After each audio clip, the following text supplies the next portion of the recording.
Welcome guys, gals and non-binary pals to a very special episode of Buffy Boys, a regular retrospective on Buffy the Vampire Slayer from a queer, literary and feminist perspective.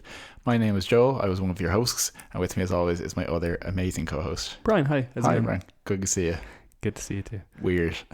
Yes, this is going to be the final episode of Buffy Boys.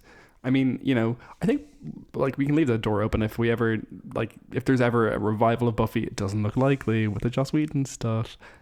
Or any further like updates or anything like that, you know, I think we'd be happy to like release a very special episode about it. But like, yeah, this is the final episode of the podcast of this incarnation, and who knows, in the future, you know, some utopian future, fan properties could be wrested from the control of negligent creators, and we could just be in the public domain, so there could be a new Buffy in the future for all we know. And I will just put it out there, Sarah Michelle Gellar, if you ever are looking for a friendly couple of voices who speak kind of too quickly and mumble a lot to interview you, we're open.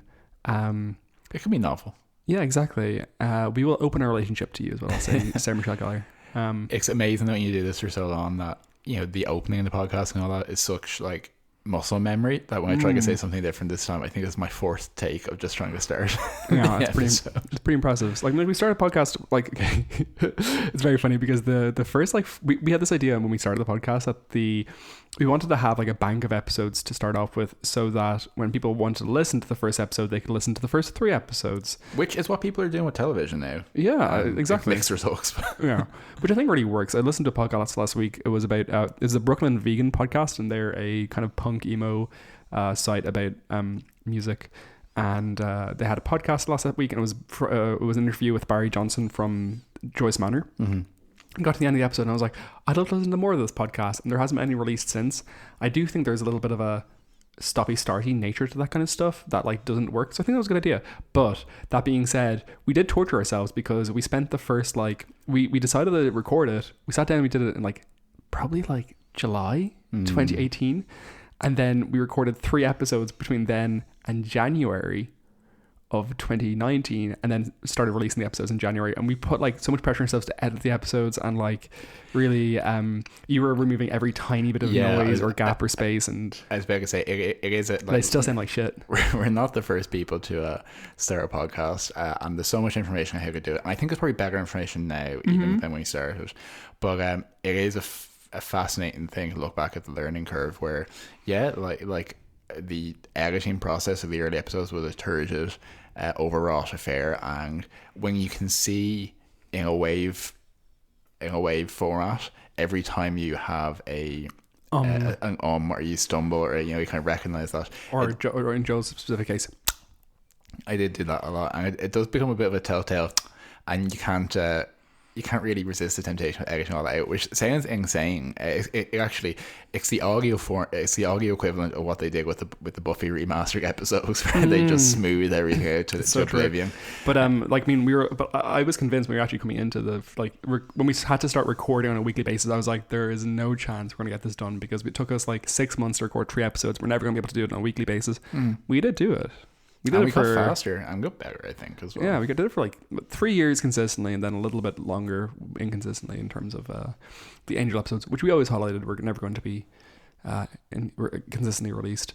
Anyway, should we talk about the Buffy the Vampire Slayer movie? Yeah, we will do. So I think it is with a great pomp and circumstance, I think we can say that the bronze is closed officially forever, sunk into the crevasse beneath our conversational Sunnydale, and we're going to go straight into talking about what we looked at finally for this week, which was the original Buffy the Vampire Slayer movie, which directed was directed by Fran Rubel-Kozoi, who executively produced all the Buffy show and Angel. It was released in 1992. It stars people like Christy Swanson, Donald Sutherland, Paul Rubens, Rutger Hauer, Luke Perry, and Hilary Swank.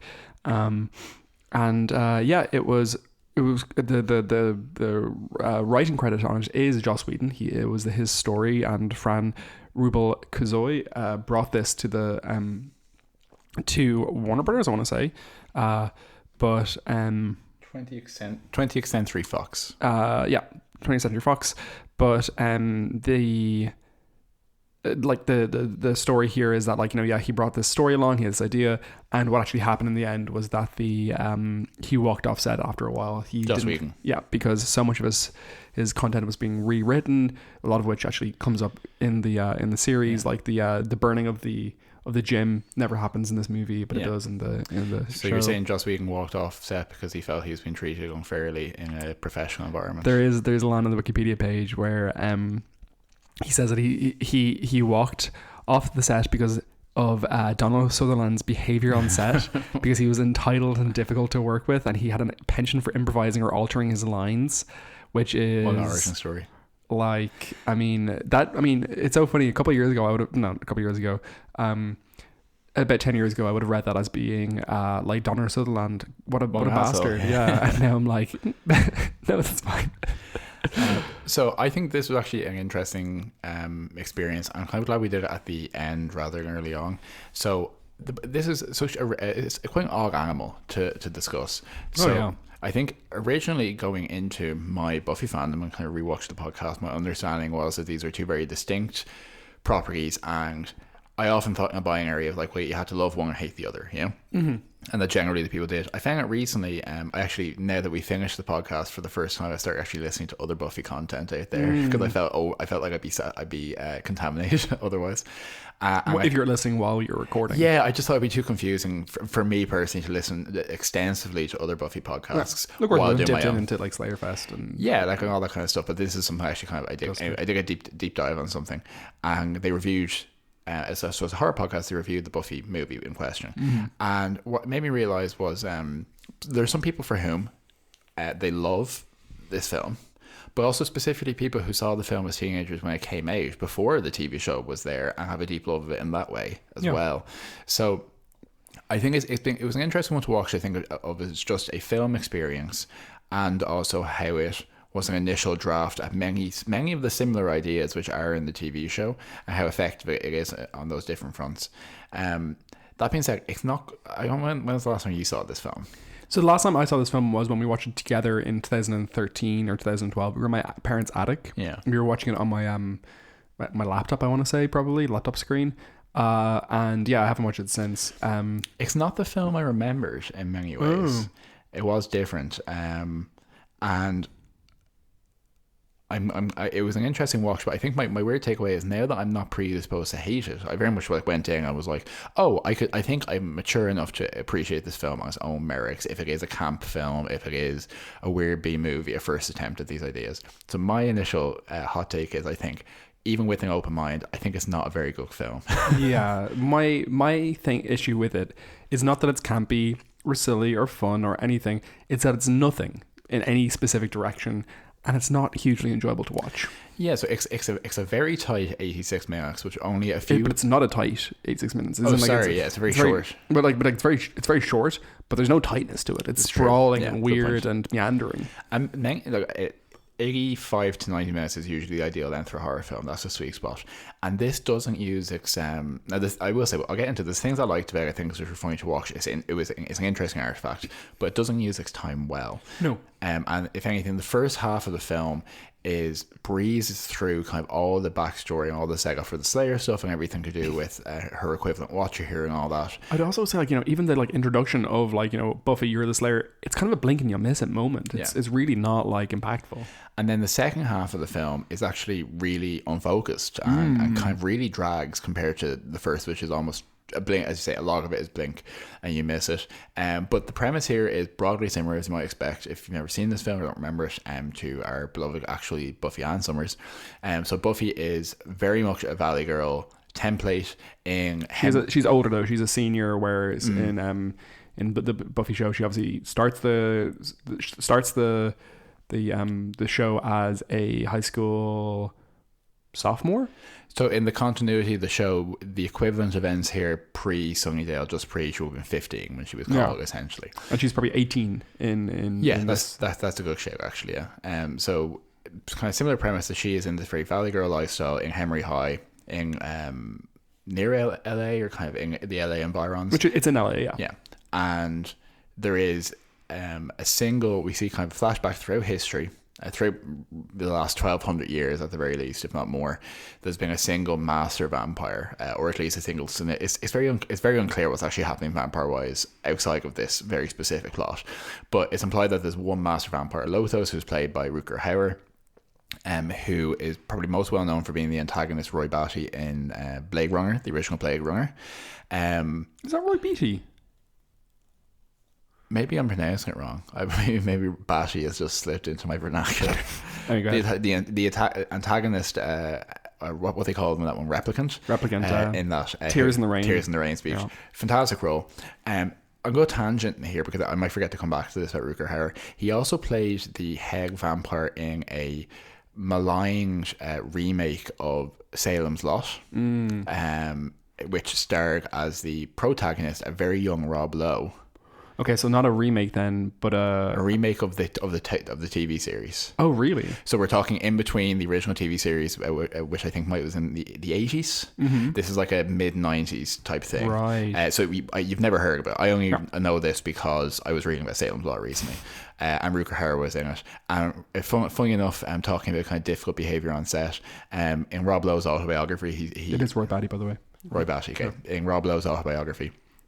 Sorry, I was right, you were right. You're right. Okay, Roy Batty. In Rob Lowe's autobiography, he said Rutger Hauer didn't learn any of his lines as the master vampire in this. So it was actually a 2004 miniseries of Salem's Lot. Oh, okay. And in Rob Lowe's autobiography, he said that Rutger Hauer didn't learn any of his lines as the master vampire, which I believe is called Barlow, if I remember correctly, and instead wanted to improvise his speech at the end about his big reveal, everything he says about being a vampire, and started talking about how he was a cowboy and stuff in a past life, which didn't make any sense. And in the end, he read his lines off of cue cards, which were held next to Rob Lowe's head. Jesus. And his lackey, his vampire lackey in that miniseries, or not vampire, but his kind of his Renfield equivalent, was played by Donald Sutherland. Oh, weird. Kind of weird connection there. Weird. So yeah, Rutger Hauer plays this vampire, and it's implied that throughout history, Slayers have repeatedly confronted Lothos as main vampire. And even at this point, it starts getting very confused about what the backstory is, because we know that Rutger Hauer is the same person. Mm-hmm. We know that Donald Sutherland, as the I don't think he ever calls himself a Watcher, but the Watcher equivalent, Merrick, dies in each life and is reborn with full knowledge of who he is and finds the new Slayer and trains them. Normal. In the flashbacks, we also see the equivalent Slayers being portrayed by Christy Swanson, but it's not meant to be a reincarnation, I don't think, because at various points I think they talk about her being a slave girl on a plantation or something like that. So I really hope that wasn't played by Christy Swanson, in theory. And that's kind of the entire premise, is that Donald Sutherland finds this girl, trains her, they have very lackluster combat with Lothos, who immediately kills him. This kind of repeats throughout history, and that he usually finds them earlier, and instead this implied that this Buffy has actually been called relatively late in life, which is why she's such a valley girl and all this kind of stuff. And so that's the setup. We have the vampires in this are difficult to describe. They're very haunted house kind of vibe, like a Disney haunted house type thing. Really heavy makeup, really like that wasn't too bad. That was a good noise, with the teeth, pointy ears. It leads to a few incredibly pallid, very pallid. And when they're staked, they just kind of fall over and die. When they bite someone, it's not particularly vicious or anything like that. And this is kind of recurring in the town, and we set up a cast of kind of supporting teenage characters, including Luke Perry as who's portrayed as like the weirdo outsider Pike, but he's actually just like quite handsome, gorgeous, like biker guy. And his best friend, played by David Arquette, who has turned early on, and also bizarrely in her coterie of cheerleaders, there's Hilary Swank is one of the kind of the main featured players in there as well. I mean, like all the named actors are basically big people except for Kirsty Swanson, and who is of course now a gross Republican. Like not just a gross Republican, but like an unpleasant person. Kind of staunch. Her and Dean Cain are very good friends, and they love to be gross together. Dean Cain's a weird one as well. And then the thrust of it is essentially Merrick convincing her to train in building up to a confrontation which is going to happen at the dance, but they make it very clear that I think it's just like the spring dance, that it's not even like a big dance. Yeah, because there's a joke at one point being like, oh, it's going to be our last dance, and then everyone's like, no, there's like 5 more to go actually. Yeah.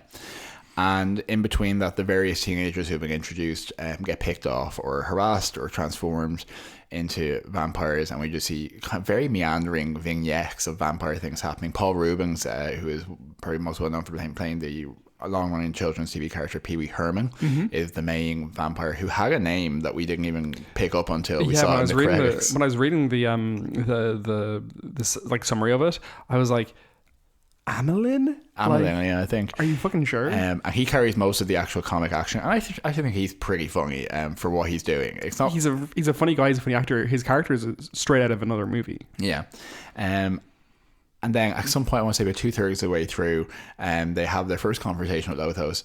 Donald Sutherland, like you thought that Obi-Wan and Darth Vader in New Hope, and not you specifically, but people think that's a slow fight. Like, this was Donald Sutherland underwater, like trying to stab Lothos, and Lothos was like, actually, different idea. How about you die instead? And Donald Sutherland's like, goodbye, and that's kind of it. Yeah. And this, but he's also he's gonna get reincarnated, right? Eventually, yeah. But like, I'm starting to understand why they've never managed to kill this one aristocratic, effete vampire. Yeah, because he's not particularly good as a watcher. And that motivates Buffy to go hardcore and like really like her and Luke Perry I keep getting that wrong. I keep trying to say Luke Wilson. Gear up and they kind of defeat all the vampires at the big confrontation at the sports hall, the gym, and then ride away on his motorcycle at the end, and that's it. And then the rest of it is just like weird details in between things, kind of weird little vignettes. Yeah. When Merrick's dying, he says to Buffy to remember the music. I have no idea where that goes in the end. Like, I have no. Yeah. So I'm going to say how this relates to Buffy. I say what you can from our Buffy, what you can extract from this. I think ultimately, unless you grew up with this film, probably not a particularly good film to rewatch. My memory of this movie was always that like people would get it from their grandmothers when they said that they were really into Buffy the Vampire Slayer, because this was like €3 in HMV by the checkout. Yeah. And the kind of thing that people would put in their thing, like, oh, my Carl loves Buffy the Vampire Slayer. I'll make sure to give him this for Christmas. And then you'd open it on Christmas when you ask for Buffy the Vampire Slayer, and this is what you got instead. Is that kind of thing. Yeah. But like, I think that this movie would have been a forgotten, weird, not bad enough to be so bad it's good, definitely not good enough to be like remembered kind of movie that ended up like, kind of fading into obscurity if it hadn't been for the show. Yeah, it's kind of it's like adjacent to it's a very Teen Wolf vibe at times. Teen Wolf was good though. Yeah, but it's of that ilk. It's a very comedy family, like horror comedy is a very difficult thing to get right at the best of times. This does not. No. But the central premise of her being essentially, someone who would be either a victim or a Pugapong final girl, and actually being the threat, like, I think that carries through. I think of some decent attempts to talk about some of the gender themes of, there's this weird element that she always gets menstrual cramps whenever vampires are around because vampires are unnatural, and I think it's well intentioned to be like there's this relationship between her as a woman and this like this death and all that kind of stuff, but again, it just doesn't land quite right. And what they actually do with her is a lot of she's dating some basketball player whose name I don't even remember, but at one point early on, while she's still meant to be vacuous, she jumps into his car and her friend's like, hey, can I borrow her, and all that kind of stuff. So there's also a point where she takes someone's motorbike and the guy like is screaming after her, being like, what is it? Fuck you, you fucking dyke, or something. Okay, he definitely doesn't say fuck you, you fucking dyke, but he does call her dyke. It's really gross. She's called a bitch and all that kind of stuff. So I think the balance of, if you're trying to talk about sexism or sometimes just being sexist, the balance is way in favor of sexism, I think, in terms of this film. I think that what I will say is positives for it is that the place is just full of flies. Yeah, we have so many flies in our room right now because it's just that time of the year, and Booker is like following them back and forth through the room.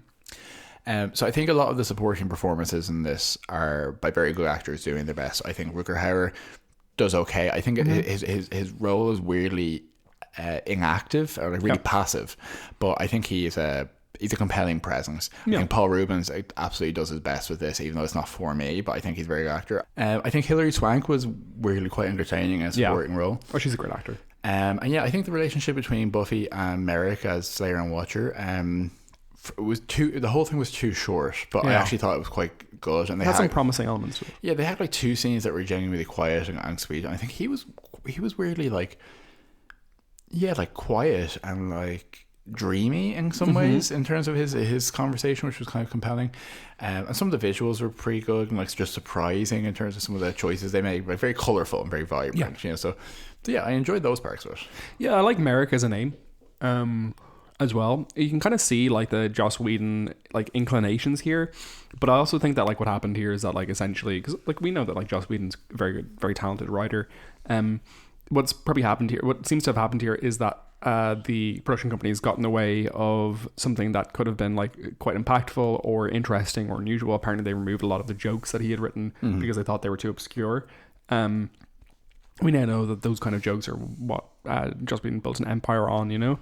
And also an actor in this we've overlooked again, a great cast, is Stephen Root, plays the principal / administrator. Stephen Root, made famous for Office Space. He's also in Barry. He's in which finished this week. It was really good. Yeah, he's a blind antagonist in Get Out. People remember him from that.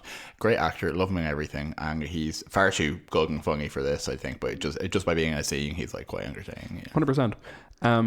I thought that, like, I mean, like, and you know, one of the things that I think it has most going for it is it has an intriguing premise. You know, as you like, we're talking about, like, you know, the young girl who's fighting vampires and who should be a victim, but instead is empowered unusually. It just never felt like there was a real threat, you know? Like, there's a point at which they're like, oh, you know, don't worry, they can't come into the gym unless you've invited them. And one of the girls is like, oh, I already invited them, lol. They kind of shuffle in a little bit. Yeah, and it's just like, you know, consistently it's like, you didn't know if this is going to be a dark movie with jokes or if it was going to be a comedy movie with like dark imagery. And so you kind of did both at various points. Yeah. Actually, I think the thing that's missing the most, I think almost everything else in this could be tweaked to match the Buffy we know. It's actually the disposition of the vampires. Yeah. Because if you think of something where, say, Spike is trying to get into, in school, Harry trying to get into the school, exactly that, as you say, that animalistic, vicious threat, that would change this to be much more similar to the Buffy we know, I think. It's that lack of actual impact, inhumanity, I think, in the vampires. I totally agree.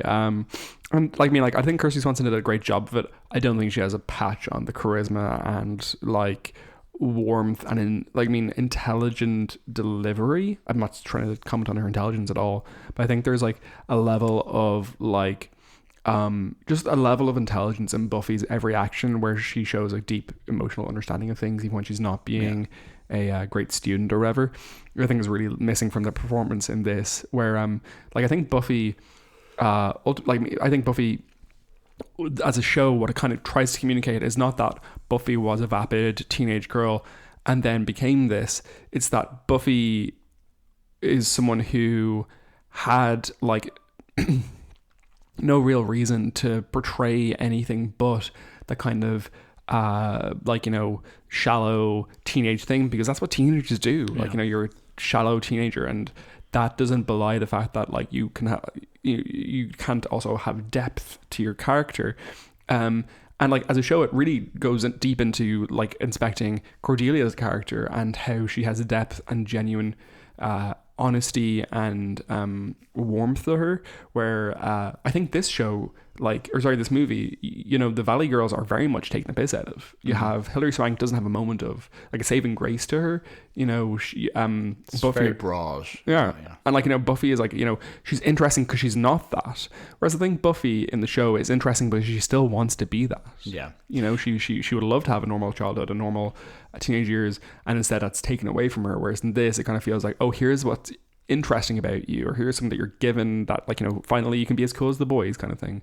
I think it's rife with the misogyny throughout as well. Sorry, this is you asking me what I liked about it, and I've now just spoken at length about what I didn't like about it. Well, I think overall, like, you didn't enjoy the film, and that's absolutely fine. Yeah. Like, it's worse than any episode of Buffy, except for Go Fish. No, I think Go Fish is probably better. So this takes place 155 then in the Buffy. 145, yes. 145, sorry. Yeah. And what would you rate it out of 10? Yeah, 3 out of 10. So 3 out of 10. We've a well-established convention here. Oh gosh, I didn't take down any phrases or think of any phrases from the episode. Yeah, I'll probably give it like 3 katanas out of 10. Because at one point Lothos just come in with a katana that he's brought out of nowhere. He's also playing I think it's a back piece, or sorry, maybe a Brahms piece at one point. It's really haunting and weird, and I was trying to figure out where it came from, like what I know it from, and I can't figure it out. So if anyone knows where that's been used recently in media that I would specifically know it from, if you know what I know it from, please let me know. That'd be really appreciated. Yeah, and I think I would probably go with, I'll agree with you here at the end, 3 inexplicable cameos by Ben Affleck as a base basketball player out of 10. Oh, and like, didn't you say that the director was not happy with his delivery, so they dubbed over Ben it? Affleck has a walk online where he's scared by vampires as a basketball player, and he said that he delivered it so poorly that the director dubbed him in English with someone else's voice. That's quite funny. So yeah, I think I've come down on the film because, like, look, I enjoyed watching it. I will put it on in the back of a party. It's definitely not like a evil film that shouldn't have been made or anything. No. But and I'm not even saying it's not a patch on the TV show, which is not, but we're looking at it separately. I actually just thought it was kind of not a well-made film in the back half, unfortunately. But if we didn't have it, we wouldn't have had reasons to kind of stimulate the TV show. I think that probably, the reason, I think Joss Whedon has said that, like, a lot of his, like, response, like, for creating the show was this, like, movie having failed so badly. Yeah, 100%. And what I will say is about this period in Buffy and Summer's life, because I do feel like this is very much an alternate continuity. There's elements of this backstory which are very much built into Buffy and Summers. So obviously she does have a history before she arrives in Sunnydale. She already knows about vampires. Becoming shows us that he's not named as Merrick in the episode, but he's named as Merrick in the script. A different Merrick comes to find her. And there's some actually very good prequel comics called Origins, which take all that information and redo the stuff with Lothos, etc., and do it serious and take and as our actual Buffy's backstory. And then there's some interstitial comics where it suggests for a couple of months after the high school burned down, she ran away with Pike and was fighting vampires in different places before coming home. So I actually kind of more or less consider that part of my understanding of our Buffy, because I think it shows that when she ran away in Aang, there's a history of this being a reaction.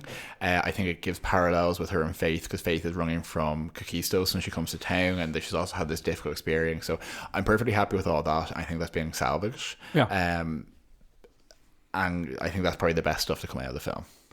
You're not wrong at all. Yeah, I just, like, will I go back and watch this movie? Yeah, maybe if you put it on in the background of a party at some point. I don't see any major reason to care about it otherwise. It's a shame in some ways, and I'm glad we didn't start with it. I'm glad we didn't make it a big thing, if you get me, like that we were like, oh, we're gonna watch this for a very special. Anyway, there we go. That's it done. Buffy. We're never talking about Buffy ever again, except for the fact that we are going to mention that we did watch Passion the other night again, because our new thing when it's quite late at night and we're a little bit drunk, is like, what if we just, I don't know, what if we were crazy and we put up an episode of Buffy?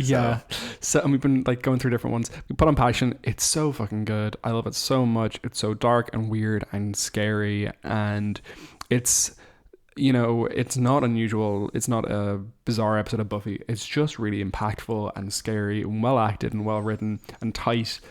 It's so good. And my big thing is, like, I feel like we talk a lot about these episodes reviewing them, obviously, but when you actually watch them, there's many more little things that work about it that you forget about.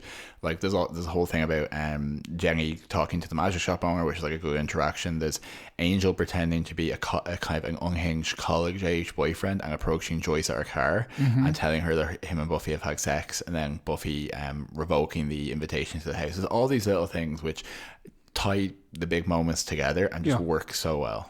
Yeah, I mean, like, I think The Body is an episode that, like, every moment is tightly and well written and is really impactful. And I think Passion is too. It's just that it's kind of in a less obvious way, whereas, like, in things like say Graduation Day, which I really, really like, there's also, or Graduation Day Part 1, there's also moments of, like, oh, forgettable, I don't really care about this interaction kind of thing, which is absolutely fine. You have 40 minutes to fill every week. But Passion, really, really good. I agree with us that we put it number 1. Recommend it. Okay, in terms of our season rankings, Joel, should we just, we kind of had a quick discussion about this. I think we're pretty much agreed on this overall. So should we kind of go through them? Yeah, I don't even know if it necessarily reflects the data of episodes, but it definitely doesn't, because 7 was highly rated. Yes, but it comes from the heart in terms of overall, having kind of finished the podcast, what we feel are the rankings of the objective and the subjective strength of the different seasons. So starting off at obviously all the seasons overall are better than most television. That's kind of part of the premise. But staring at our lowest rating season was season 7. Yeah, kind of no real surprise there. I think season 7 has some wonderful episodes. I mean, I'm thinking of Conversations with Dead People. I'm thinking of Him.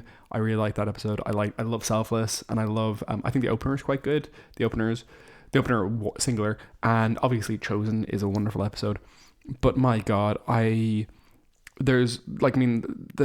biggest offensive things about it for me are things like the fact that the setting of the season, the general direction of it doesn't go somewhere. Like, I mean, for me to remember a season and to feel warm towards it, it needs to have a good premise, college, or hanging around the magic shop, Buffy's depressed.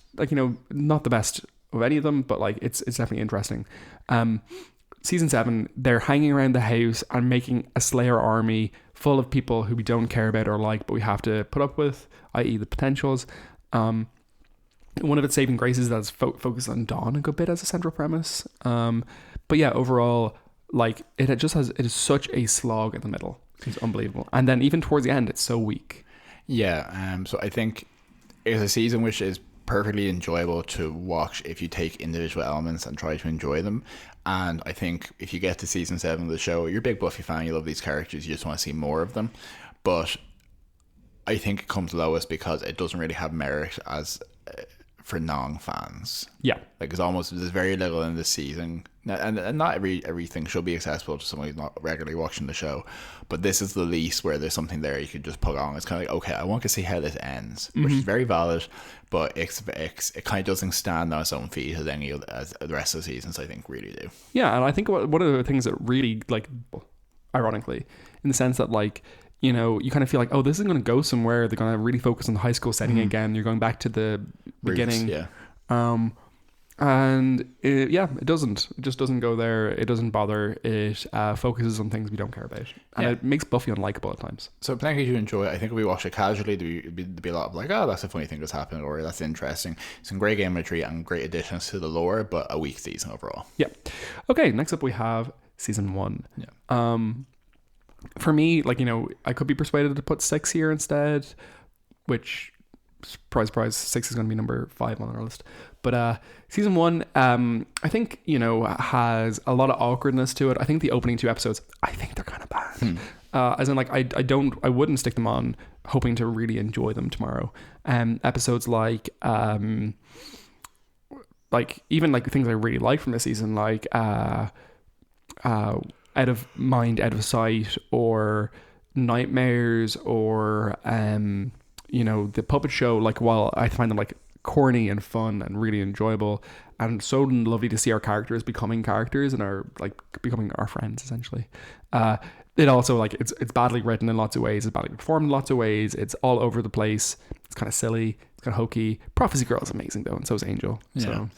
So I think personally, as we know, I have a great affection for this era of television. I would happily put an episode from season 1, but the whole season feels a little stunted insofar as it's almost like it's a little, obviously, too dark in some of how the lighting is. So it's almost like it needs to come out from under the shade and just flourish a little bit. Yeah, I think there's loads of very promising stuff there, and some of the best moments in the show are in season 1.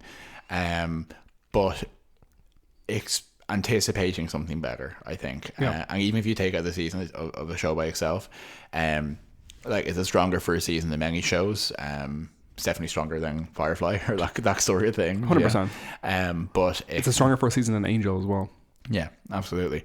But it suffers purely because it's in competition with a lot of greater things that are coming down the road. 100%. And it's close proximity to season 2 does a disservice to it, but it's also short, so it doesn't have as much space to really flourish and find its place. But yeah, I like season. I wouldn't. There may be 2. I would probably put on Conversations with Dead People, Selfless, or Chosen if I was sitting around drinking. Not much else from season 7, unfortunately. However, there are quite a few episodes from season 1 that I would so much enjoy sticking on. There's a high enjoyability factor. I think what's tied to most is it's the season, for obvious reasons, which is most informed by the film and by trying to have a go again at that script. Because even something we didn't mention is that Buffy in the film ends up in her her dressed for the dance and also wearing Pike's leather jacket, which is directly replicated in Prophecy Girl. So and there's much more conversation with Buffy being, you know, a new kid and a former cheerleader, all that kind of stuff. So. I wonder how much, like, you know, when they got to the season 1, when they're filming it, they were like, oh, we need to make sure we get in any fans of the film, you know, that we want to include them and really make them feel seen essentially here. Whereas, like, you know, now it really does not feel like the TV show really acknowledges the show, the movie at all. I think we can't underestimate that when the first season came out, it was a TV show version of a film which people liked and wanted to see more of. You know? And at the time, TV show versions of films were often very bad. You know, so I think there's an element of that as well that succeeds on that front. Yeah. Next up, we have season 6. So season 6, Depressed Era Buffy. The odd thing about the season is that, like, there's a lot of strength to it. Yeah, you know, this might be the season we had the most debate about where the placement of it was. Yeah, I think so too. For me, I think other people tend to rate season 6 higher than season 4, specifically because you have so many great episodes there. You have Once More with Feeling, which is genuinely wonderful. Tabula Rasa is so good. I think Seeing Red is still like, if nothing else, it is an era of television, you know? And stuff like that. You have Buffy coming back from the dead, and like all this kind of stuff. For me, it doesn't ever slog as much as season 7 does. You'd never be like, you know, regretting sitting down to watch Buffy that week if it was airing on TV. Even the absolute messes of episodes with Willow and her magic drug addiction. Yeah. Her past tense verb trilogy. Exactly. Is like, you know, it's amusing and stupid. Whereas I think season 7 just gets grey, you know? Yeah, I think it's a difficult one because, again, it's very much placed in the time that it was made, unlike some of the other seasons. It is having to restart the show to some degree on a new network. It has to, you know, they killed off the main character and they have to like find a reasonable way to make that not jump the shark. I think it succeeds on all those fronts. I think it has a comparably cohesive theme overall when watched together. Week to week you're trying to figure out what is exactly the point of this. Yes, sometimes between the trio and Willow and all that, but it does work as an overall story. And there's a lot of individually enjoyable episodes in there, a lot of great performances. What brings it down is that misery done well is still miserable to watch at times, you know. And this is probably the most soap opera of the seasons in some ways, you know. A lot about the interpersonal drama, the depression, the sadness, a lot of great points are made in there, but you know, ultimately when you're rewatching the show, you kind of want to see her fight vampires sometimes. Yeah, I think so too. And I think if you look at season 2 towards the end, like, that is Buffy miserable and I lap it up. You know, I love every moment of it. So there's a way to do it right as well. You know, like, I mean, where there is touches of misery, there's an undertone of sadness, but you show your characters living. Whereas in this season, it really does not feel like that's being given as an option to Buffy. Like, even in there, like, I mean, they're great episodes. Like, I'm just thinking in terms of why we're putting this ahead of season 1. Like, Double Me Palace, I think is a great episode. I love that episode. Dead Things, really impactful and scary. You know, Normal Again, we loved. But then also you get like Hell's Bells, which I fucking hate. And As You Were, like, fuck me, the episode where Riley comes back, Joel. Oh god, yeah. Like, come on. And also, like, you know, villains. Like, I mean, Buffy or Willow, like, stripping, like, flaying Warren. Like, it's iconic. It's a moment. I do think that the trio as a concept, I still stand by it as like a worthwhile conversation to have. It's just, it's real. Like, here's like, it's not Turbo Man, it's his friendly sidekick Blasto or whatever. Yeah. Like, it's just like no one's favorite villain is necessarily going to be the trio. Yeah, 100%. Okay, next up, number 4 out of 7 is season 4. So season 4 is, for my money's worth, has a lot of like silly approaches. The stuff with the, I'm genuinely trying here, the institution, you know this. I can't remember. The intuition, let's just say they were very proactive about things. They had a lot of intention. They really initiative. The initiative. With the initiative, like, I think that like doesn't go anywhere ultimately. You know, I don't think it's a worthwhile storyline. I think Adam is by far the weakest. Big bad. But I love the college setting. I love what they do with it. I love the fun they have with it. I love the freedom. I think Riley's a fun character in this season. I think it introduces Tara, who I love. It doesn't have enough Joyce for my money's worth, but that's okay. You have amazing episodes like the Faith 2 episodes. Not As You Were, sorry, I just said that. Who Are You and 5x5. You have obviously Hush, which can't be overlooked as one of the greatest eras of TV of all time. You have Restless as, for my money's worth, the best season finale from Buffy. Though, to be right, we might have rated The Gift higher than that, but whatever. So I think there's a huge amount to like in this season. I think all the characters are really well portrayed as well. There's nobody in this season who has an unlikable portrayal of them, except Xander, who's always unlikable. I kind of like Giles's season here. I think this is the first time Spike's enjoyable. It's a good season.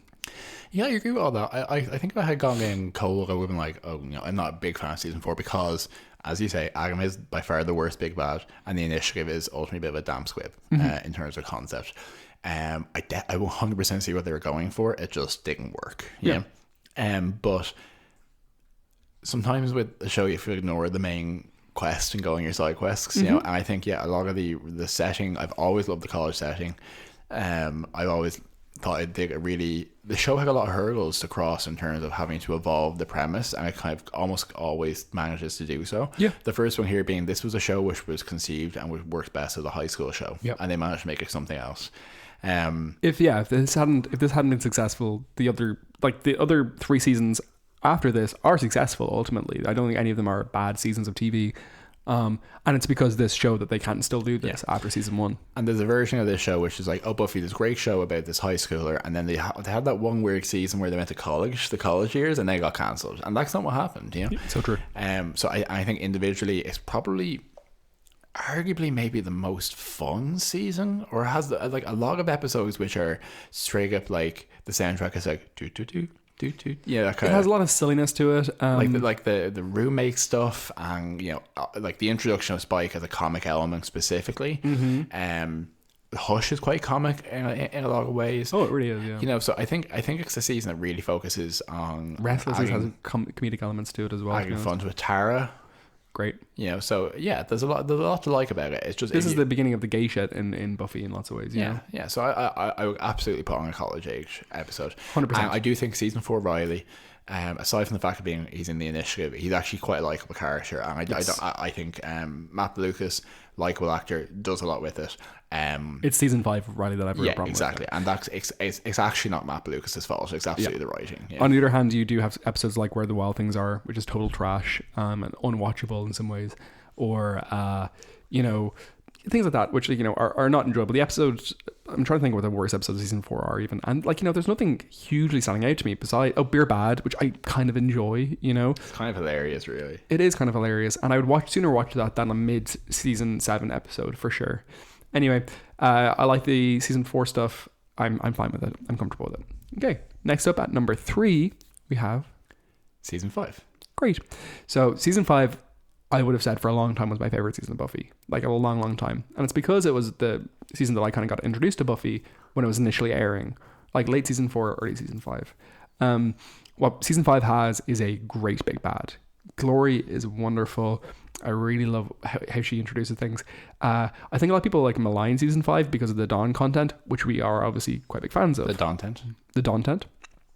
And yeah, what I'd say season 5 is going for it is not a lot of awful episodes and a lot of greatness. I think it there's a little bit of a slump towards the end in terms of the Glory stuff. I think they introduced Glory maybe a little bit too early in the season. Yeah. But it works. Yeah, it's an interesting point because I was trying to think, I think half and half in the show you have a big bad who is the big bad in the finale, and there's a clear through line there, or you have a switch about halfway through. So you have a switch in season 2 with Angelus. You have a switch with Maggie Walsh, I think, initially, and the initiative we're kind of seeing as the threat, and Adam's a later addition. Sure. And then absolutely obviously Dark Willow.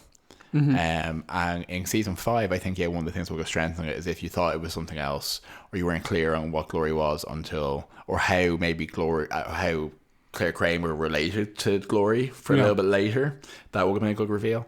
But overall, yeah, I think the only thing that can bring season 5 down for people is if, for people's preferences, if they don't like Dawn, and we like Dawn. Yeah. And I think a lot of the concepts of how Glory is a hell god and how she cannot be defeated in the spectrum of what Buffy is actually capable of as just essentially a slayer of vampires, remain threatening. I think the Watcher Council stuff and really disassociating from the council in that way and taking her power back is very strong. I think the magic shop setting is wonderful. I love the magic shop as a base of operations. Yeah, absolutely. And I think Xander, after high school, there was a decent stuff in season 4 about him being not going to college with his friends, and I think that's like a good thing to mind. But then he never really had I know he's a construction worker or whatever, but like he never really had a point after that.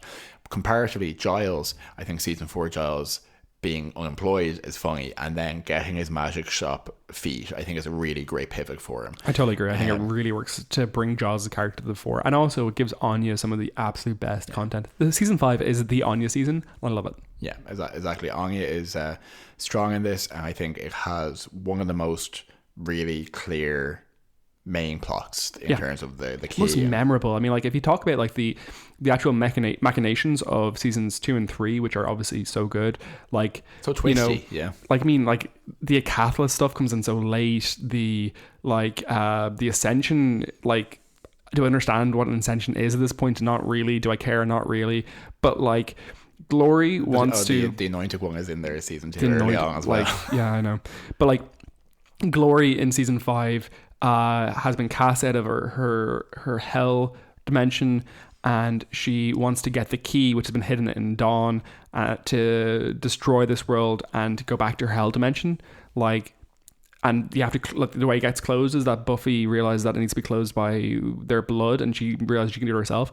Like, I'm not a person for I don't remember plots, and I could tell you so many of the twists in there and so much of the plot and how it works and everything.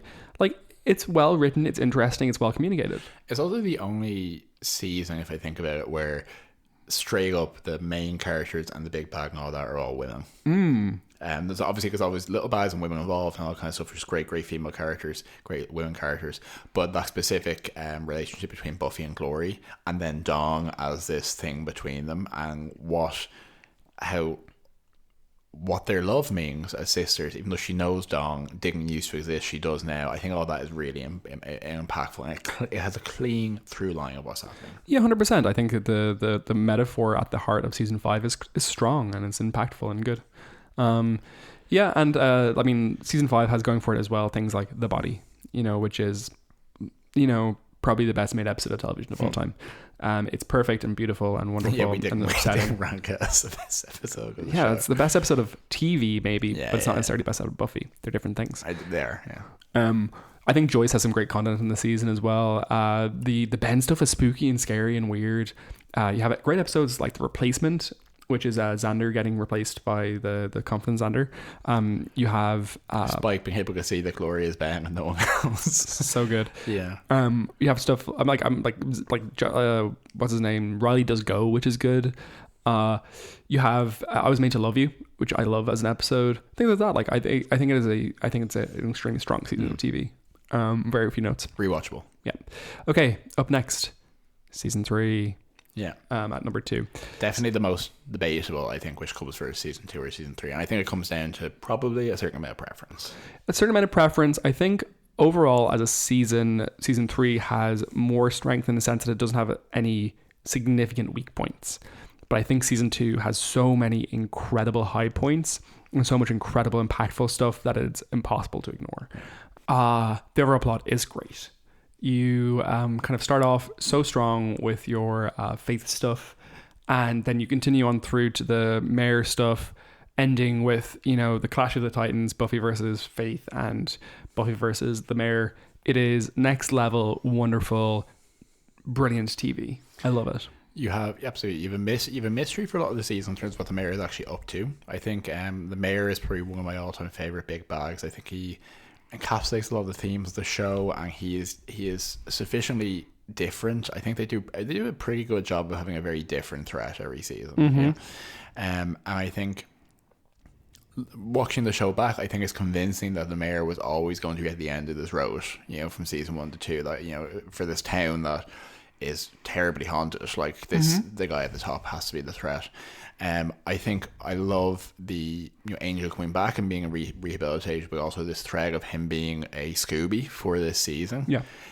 Always makes me feel like the Green Ranger turning up in Power Rangers, like never quite part of the team, but like it's great to have him there.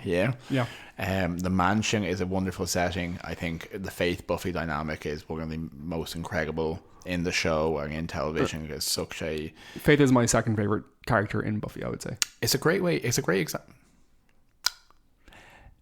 example of using two women in oppositional roles and conflicting roles without pitting them against each other as characters. Creating the tension there that, like, there are people who have had different experiences, and that is really the only thing that differentiates them in lots of ways. I think the Faith character is sometimes like overly punished versus other people on the show. You look at your Angel, your Spikes, so readily welcomed after committing incredibly horrific acts, and Faith is allowed to rot in prison for quite a while because of it. But I suppose she also isn't penitent, which is part of the problem.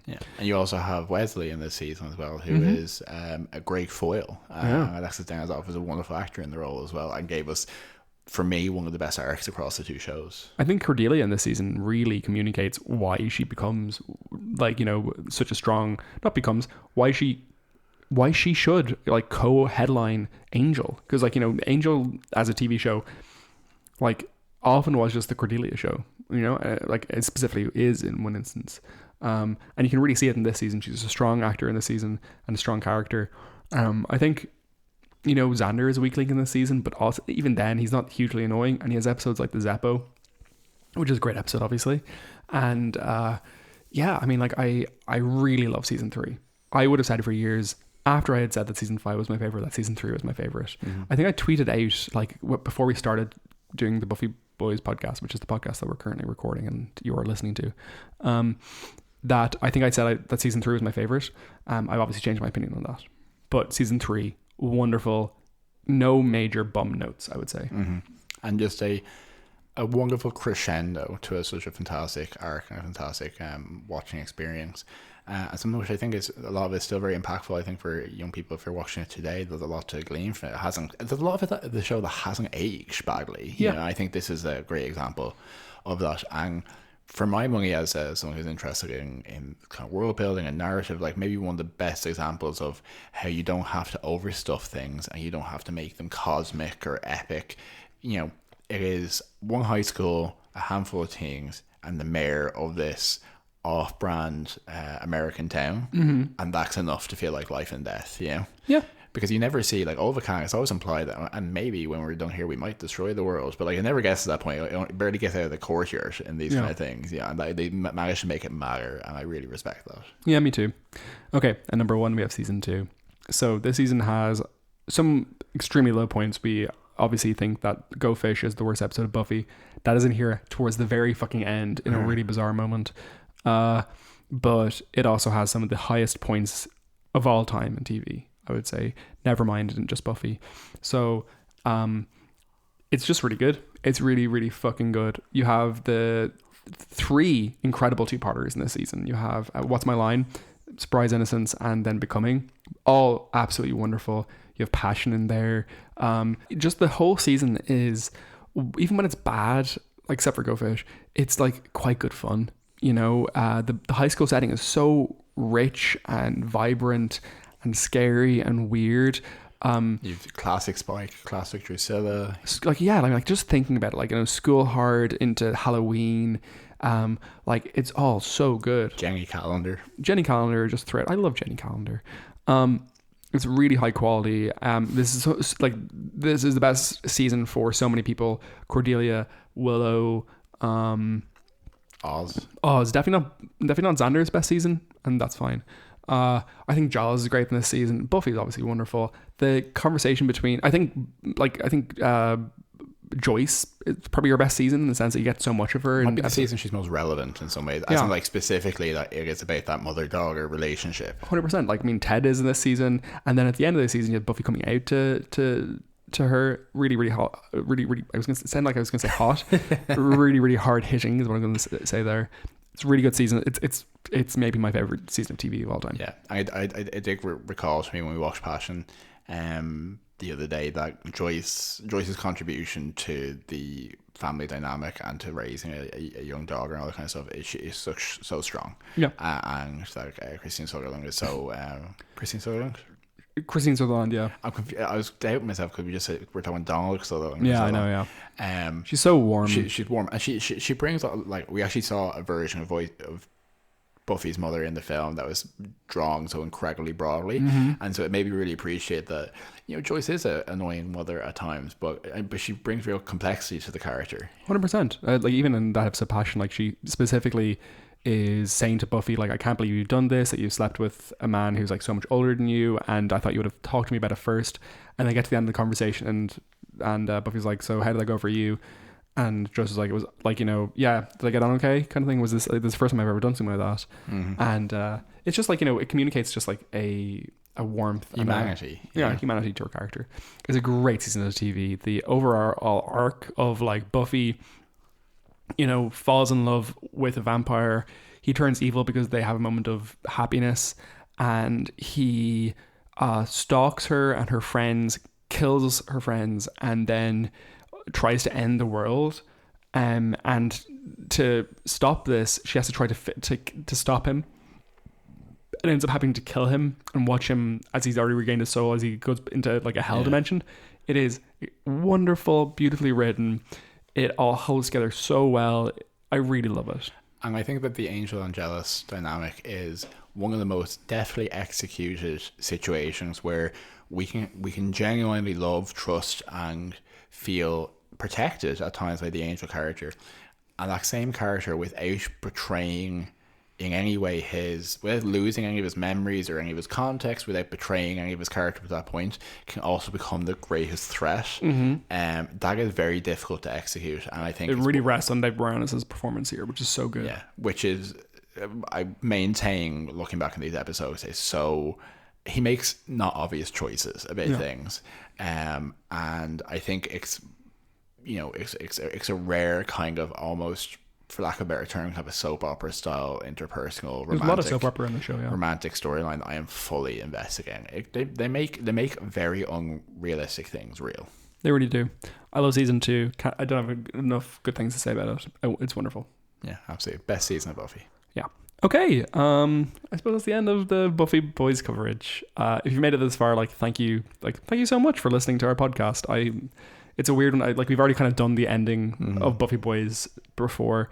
This is our season 5 Angel vibes. So just having fun. Yeah. Literally. And what I'd say is, thank you so much. I've had a wonderful time recording the podcast, specifically with you, Joel. I love talking to you about TV shows. We genuinely never thought that this would end in lots of ways. It took a long time.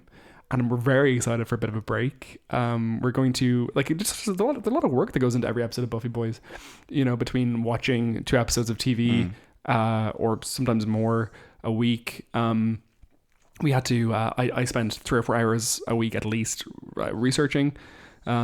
We would then edit the episodes. You would do all the publishing stuff for it, the recording, setting up recording. It's all a lot of time, and it's going to be really weird to have that time back. I'm looking forward to it. But it's very much worth it. I very much enjoyed doing it. Yeah. And I hope you all enjoyed listening. Absolutely. And yeah, I just pretty much the same for me. I think that this is, a lot of people have silly conversations about Buffy and things like that late at night, and say, or say, let's do a podcast, let's do this. At one point, very late at night, about 5 o'clock in the morning, someone suggested I should play Frankenfurter in a Rocky Horror adaptation, which never came to fruition. Thank God. So people have all these ideas all the time, and I think this has been a wonderfully affirming and enjoyable thing to actually take something and just to do it, and to know that it can be done, that we can do. That can be so enjoyable. I think so many unexpected things that come out of this. It's become such a staple of my life, and it's something which is it's been a wonderful thing to do with you, Brian, and it's something I really love about you and love about us, is that we take things we take nice ideas and we make them actually happen. And it's meant that we've connected with a lot of really kind and really wonderful people who have taken time every week to let us into their ears.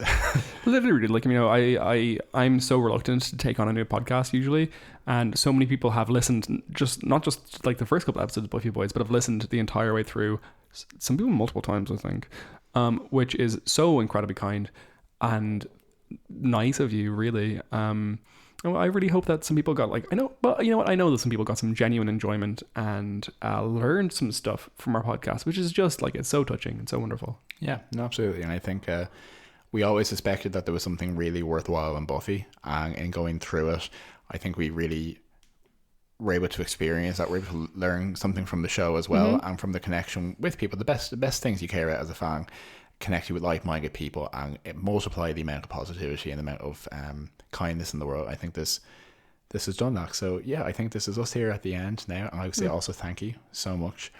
I think we like, as we were saying, definitely won't be doing anything podcast related before Christmas. Undoubtedly will not. A couple of people in their email said that if we do another TV show coverage or something else, that they will listen in. So we'll definitely let you know on the social media and stuff if we do decide to do that. It is not a thing. It's not a sure thing. If it is ever going to happen, it's going to be something much shorter. People have specifically said that they will listen to it even if they haven't watched that property yet, which is incredibly so kind. Yeah. Because I would not do that. But yeah, if you end up not listening to any more podcasts by us, that's totally fine. And thank you for being with us to this point. And if you do, we look forward to talking to you then. Yeah, so I think what I would say our conclusion here is that this is not chosen, this is not fade away, you know. What it will be is two tired queers looking into the sunset with a sleepy look in their eyes, like vaguely smiling a la Buffy in Chosen. Yeah, that's us. Okay, so that's it for now. Thanks for being with us. Take care and goodbye. Yeah, see you. See ya. The end of Buffy Boys. Yep. Buffy Boys. Buffy Boys. Buffy Boys. Okay, see you. See ya.